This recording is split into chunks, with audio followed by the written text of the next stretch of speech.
Hello, I'm Lara Kulchasan, and this is Newsfeed, your dose of what people are talking about online. We start our show by examining how Gen Z in Bangladesh successfully ousted Prime Minister Sheikh Hasina. Of course, social media played a crucial role in mobilizing their protests. The unrest began last month when students protested against job quotas favoring specific groups. The demonstrations escalated after a violent crackdown by authorities, leading to over 400 deaths. The violence ultimately forced Sheikh Hasina to resign and leave the country, ending her 15-year tenure. Mohammed has been covering this story for us from the capital, Dhaka. The historic quota reform movement in Bangladesh started from Dhaka University and just from this place, and it rapidly spread all over the country. The government, Sheikh Hasina regime, who is considered to be an autocrat ruler in the guise of democracy, started to halt this movement through different ways, like first internet was shut, even broadband internet services were shut. But the students who joined the quota reform movement, they were so much smart, and they started communication, person-to-person communication, and they decided at any cost they would continue their movement.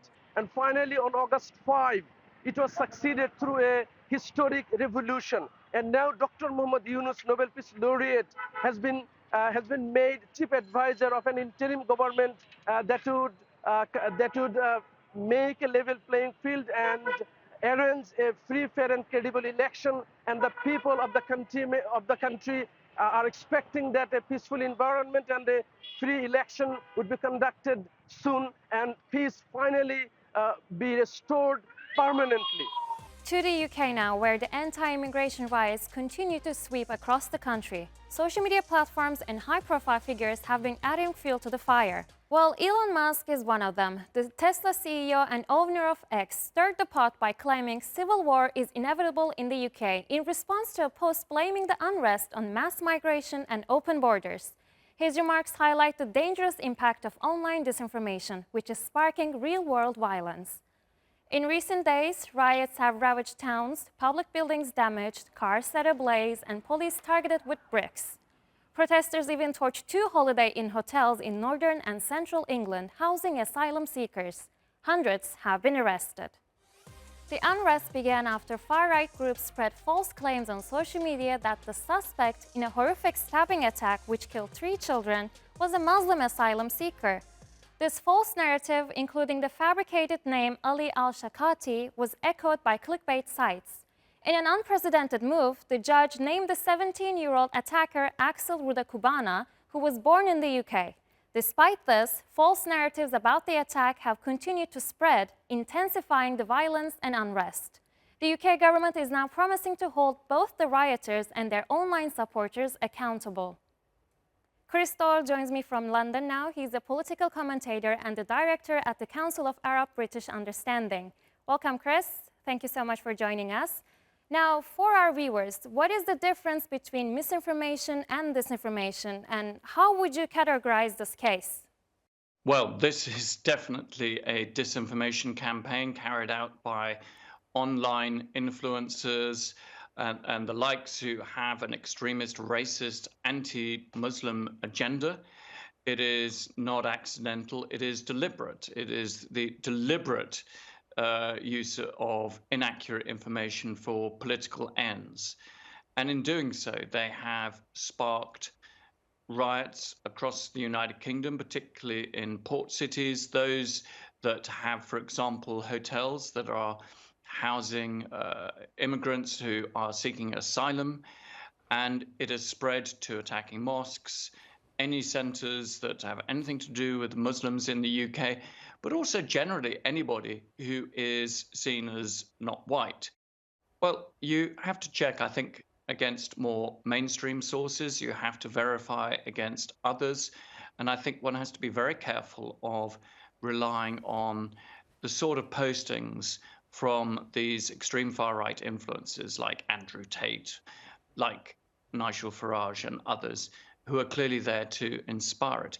If by any chance that you have somehow reposted some of this material. You obviously need to alert people that it is false and to play a role in trying to counter what has gone out there. But it is very difficult. I think it's very difficult if those who actually own and manage these social media platforms are actually part of the problem, because there are people, for example, who come back on a platform like X who really should not be allowed to broadcast what are lies, myths, very dangerous ones, deliberately designed to stir up anger and hatred. Well, you mentioned social media companies. Well, these companies often claim neutrality and say, hey, we're just providing people a platform to express themselves freely. And Elon Musk is a free speech absolutist.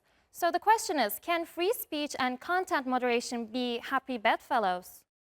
Well, this idea of absolute free speech is so flawed. I mean, would you have given Adolf Hitler or Pol Pot or Joseph Stalin a platform for this? I think not. I think most people will understand why you would not. So I think there has to be some ground rules that you do not spread hatred, violence, death threats, child pornography and the like, all of this. They've got to be some semblance. We do this in the real world, so we need to replicate this on the online world. What is unacceptable in the real world should not be allowed on these social media platforms. We cannot treat the two as if they're two different universes. They are interlinked. They both affect each other. So I think there does need to be a serious look as to how we step in.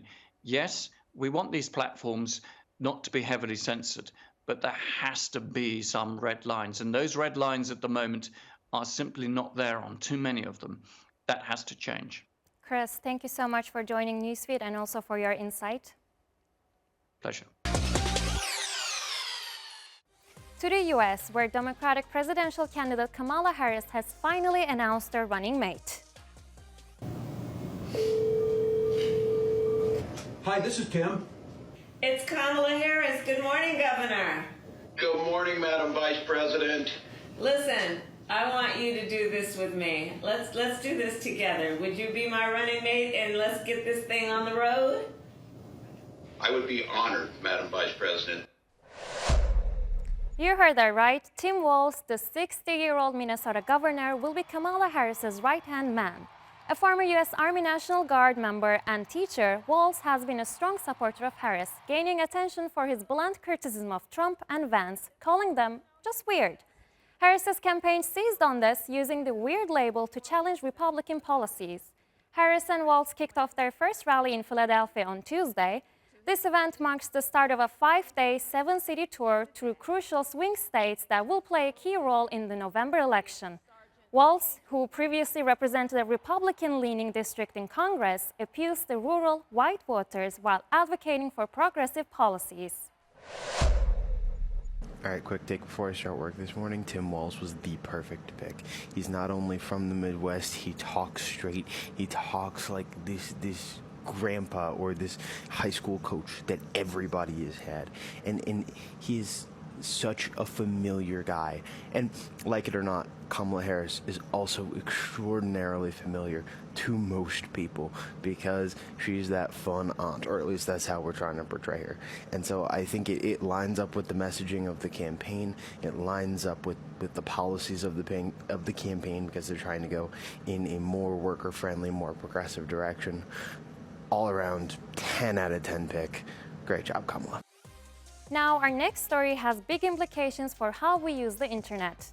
This week, a U.S. federal judge ruled that Google broke antitrust laws by maintaining a search and advertising monopoly. Prosecutors claimed Google monopolized internet search by spending billions to secure deals with companies like Apple and Samsung, making it the default search engine on their devices. They argue that Google, which controls about 90% of the U.S. search market, used its dominance to push out competitors and boost its ad revenue.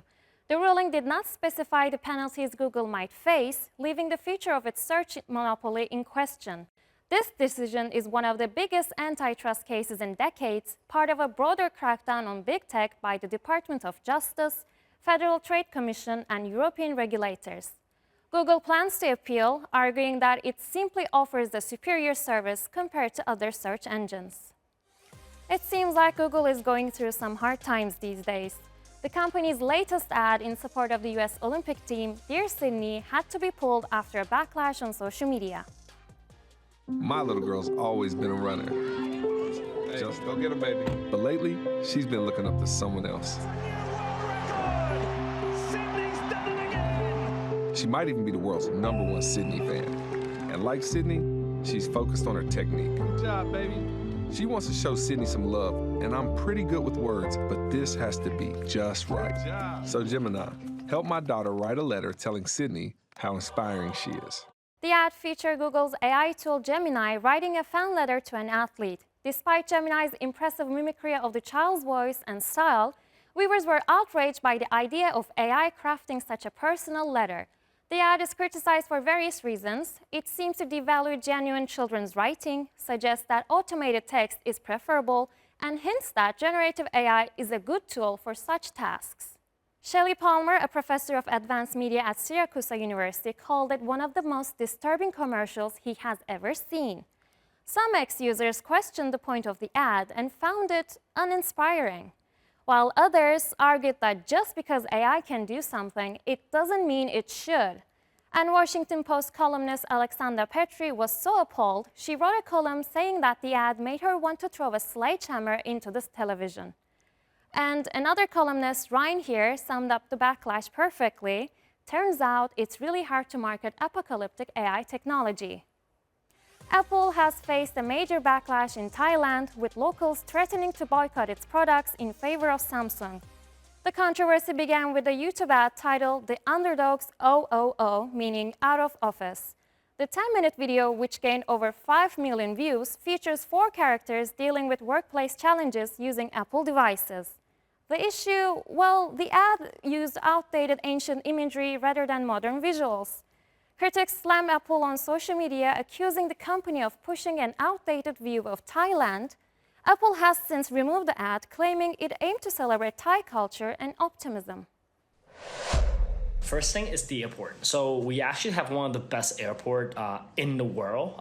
It's called Suvarnabhumi. It's incredible. You would never see line like this, and that people are struggling to go through immigration. We actually have a very cool, very tidy, very modern system that, I mean, I've been to multiple airports around the world, and Suvarnabhumi is definitely a top tier one. In the commercial, they also talk about how the guy lost his luggage and that we have a very unreliable system. That's not true. I've landed in Suvarnabhumi more than 100 times, and I've never had any luggage problem. Next up is a taxi. We do not have taxis like this. I've sat on thousands of taxis, and not one of them look like this. And lastly is the hotel. Like, Thailand's known for its hospitality and its affordability. So you can almost impossible to find a hotel or a place to stay like this. Our hospitality is world-class, best in the world, not even a debate. So this could not be any more false in terms of what Thailand looks like. We have one final story that ignited an intense debate on social media. This time, it's in South Africa, highlighting a troubling issue, xenophobia. The controversy erupted after Chidima Adetshina, a contestant with a name suggesting Nigerian heritage, reached the finals of the Miss South Africa pageant.